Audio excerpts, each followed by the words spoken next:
Teoria da família Nefertari de One Piece. Revisando os últimos capítulos de One Piece, eu acabei lembrando de uma história do Egito sobre duas rainhas, Nefertiti e Nefertari. Contexto.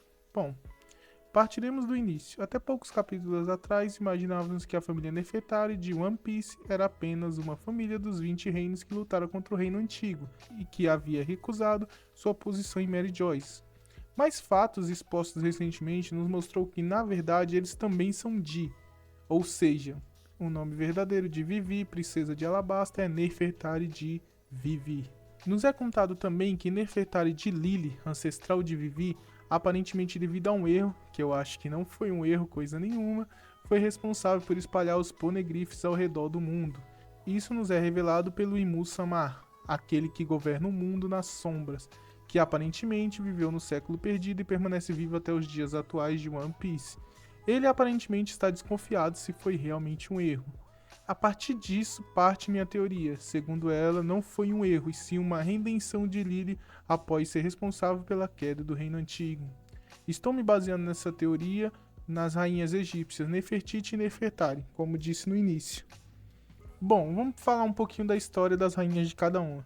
Nefertiti foi a rainha da 18ª dinastia de faraós do Antigo Egito, venerada entre os egípcios da época como uma deusa viva. Esta importante personagem da história egípcia viveu durante o século XIX a.C. e era a esposa do oficial do faraó Amenhotep IV, que ficou conhecido como Akhenaton. O faraó Akhenaton aboliu o politeísmo no Antigo Egito. Politeísmo, é a adoração de diferentes deuses. E instituiu o monoteísmo, fazendo com que os egípcios passassem a venerar excepcionalmente o deus Sol Aton, deus Sol Nika. Mas vamos lá. Já falando sobre a rainha Nefertari do Egito, a rainha Nefertari tinha um papel ativo na política, sendo responsável por atos importantes como negociações de paz entre povos vizinhos, tais como o Tratado de Kadesh. O acordo realizado entre Ramsés II e o rei hitita Hattusil III ficou conhecido como Tratado de Kadesh. O Tratado de Kadesh, ou Tratado Egípcio-Hitita, foi um acordo de paz celebrado entre o faraó egípcio Ramsés II e o rei hitita Hattusil III, que, segundo historiadores, foi celebrado em 1259 a.C. Uma data que marcou o fim oficial das negociações e da aceitação por Ramsés II de uma tabuleta de prata oferecida por diplomatas hititas sobre a qual os termos do tratado foram escritos. Falando um pouco mais sobre esse tratado, o objetivo do acordo foi o de criar e manter relações de paz entre as duas partes. Ele é o primeiro acordo diplomático conhecido do Oriente Médio, sendo o mais antigo tratado escrito que ainda existe. Ele é conhecido como Tratado de Kadesh devido a um grande conflito na cidade de Kadesh em 1259 a.C., apesar desse conflito não ter sido o estupim para a criação do tratado. O corpo da rainha, falando agora da Nefertari do Egito, também não foi encontrado. O que foi encontrado, segundo historiadores, foi um par de joelhos mumificado e estavam na tumba. Atualmente eles estão no Museu Egípcio de Turim. Nota-se que pode ter um paralelo dessas duas rainhas na história da Lili, como eu tinha contado, ligando elas a Lili. Agora vem a pergunta, como essas rainhas podem ser ligadas a Nefertari de Lili? Bom, começamos com Nefertiti. O que ela pode agregar ao mundo de One Piece, mais especificamente a história de Lili, a inspiração do Oda para essa personagem, é que Lili pode ter sido responsável por começar a lenda do deus Sol Nika. Como assim, Ou até mesmo continuá-la. Ela pode não ter sido ela que começou a espalhar sobre o deus Sol Nika, mas pode ter sido que continuou a falar, pelo menos restringidamente, a alguns povos para chegar até os dias atuais conhecendo essa lenda. Com isso, ela pode ter sido, ao contrário do que muitos andam pensando, ser um par romântico do Imu-sama, pode ter sido um par romântico ou ao menos mais próximo de Joy Boy do que de Imu, já que o marido da rainha Nefertiti, a do Egito, o faraó Akhenaton, aboliu o politeísmo, fazendo com que os egípcios passassem a venerar somente o deus Sol Aton.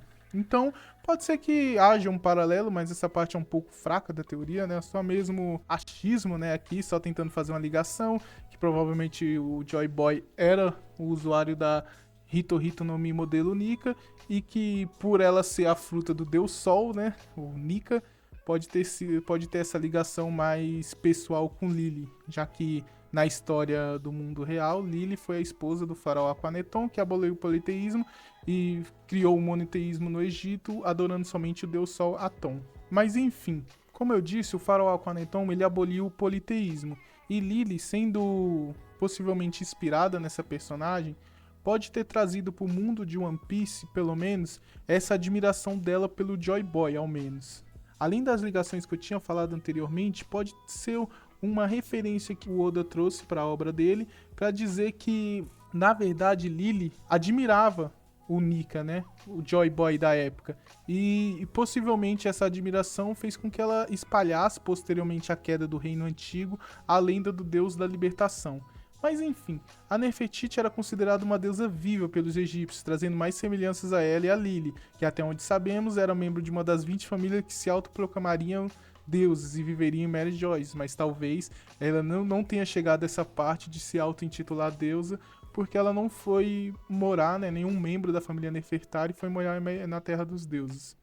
Falando da rainha egípcia de mesmo nome de Lili, Nefertari, ela era ativa na política e até mesmo em negociações, sendo responsável pelo Tratado de Kadesh, que falamos anteriormente. Ele, como foi dito, é o primeiro tratado diplomático conhecido do Oriente Médio, sendo o mais antigo tratado escrito que já existe. Trazendo mais um dos pontos da minha teoria, Lili de alguma maneira foi responsável por uma mediação com o Reino Antigo.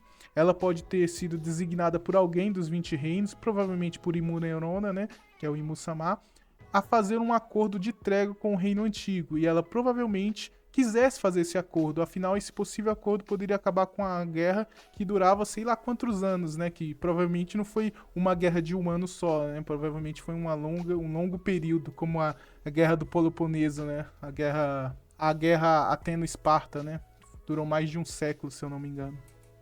Então, provavelmente ela, motivada a fazer esse acordo, sem perceber, foi usada por Imu Neurona, e após se dar conta de que os 20 reinos quebrariam o acordo a essa altura firmado, espalhou os ponegrifes e se recusou a se juntar às outras 19 famílias após a vitória. Mas é claro, essa recusa, como o Imu-sama ainda não tinha certeza se ela fez de propósito ou não espalhar os ponegrifes, então pode ter sido que essa recusa não foi uma recusa, vamos dizer, hostil, né? Pode ter sido que ela só que não quis fazer parte, para continuar espalhando a lenda de Joy Boy ou coisa parecida. Algo que agrega mais o paralelo dessas duas rainhas, além do nome, é que o corpo de Nefertari também nunca foi encontrado, ao menos por completo, né? O que se repete com Lili.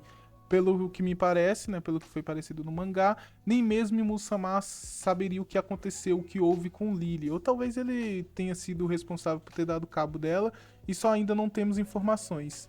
Mas enfim, ainda tem esse paralelo, né, entre essas duas rainhas que se assemelham muito e que possivelmente foi realmente uma inspiração do Oda para a personagem. E isso explicaria essa relação do tratado, esse cavalo de Troia do mundo de One Piece, muito provavelmente, explicaria como o Reino Antigo, mesmo muito mais tecnológico, foi derrotado. O suposto tratado pode ter sido um cavalo de Troia, como eu disse, né, dos 20 reinos. Talvez no auge da guerra, ele já imaginando a derrota, bolou esse plano para poder ganhar, né, assim como foi a Guerra de Troia, né. Falando um pouquinho sobre o Reino Antigo, né, e como ele se liga nessa guerra, ele pode nem mesmo ter feito algo para que se tivesse motivo para uma guerra, e somente alguns reinos com o intuito de dominar o mundo, vendo a disparidade de tecnologia deles à do Reino Antigo, um empecilho para que esses reinos conseguissem dominar o mundo, né? E famílias que pode ter feito parte, né, famílias reais que pode ter feito parte dessa conspiração contra o Reino Antigo para juntar os outros reinos e derrubar o Reino Antigo, seria o reino de Dressrosa, né, com a família Don Quixote, e o reino da família Nerona, que não sabemos qual é. Afinal, os Don Quixotes escravizavam os Tontatas, e o Imu é quem governa o mundo hoje. Eles poderiam criar algum motivo para convencer os outros a declararem guerra ou até mesmo forjar algum motivo. Só para concluir a teoria por aqui, Lili pode ter sido uma admiradora de Joy Boy, responsável por espalhar sua lenda após a queda do Reino Antigo e o século apagado, ou até mesmo antes, pode ter sido usada para enganar o Reino Antigo com um tratado e espalhado os Poneglyphs após isso. Afinal, o Reino Antigo, através dos robôs que nós vimos que eles têm, através das energias, a clonagem de Akuma no Mi, que nós vemos que eles provavelmente criaram as Akuma no Mi, e o Vegapunk estava apenas replicando, né, todas as tecnologias que o Vegapunk utiliza hoje, que são muito avançadas, são apenas ciência reversa daquelas que foram um dia do reino antigo. Então ele só meio que entende como funciona a tecnologia e faz uma ciência reversa para poder replicar ela. Tanto é que ele fala das suas limitações para clonar as Akuma no Mi Logias. Ele conseguiu clonar as Paramécias, conseguiu clonar as Zoan, mas Logia ele não consegue. Então essa é a minha teoria, que eu falo sobre um pouquinho sobre a família Nefertari, mais especificamente a personagem Lily e em quem ela pode ter sido inspirada no mundo real. E aí, o que vocês acham? Faz sentido? Viajei? Comentem aqui embaixo. Não se esqueçam de deixar o seu like, compartilhar esse vídeo e se inscrevam no canal. Tchau!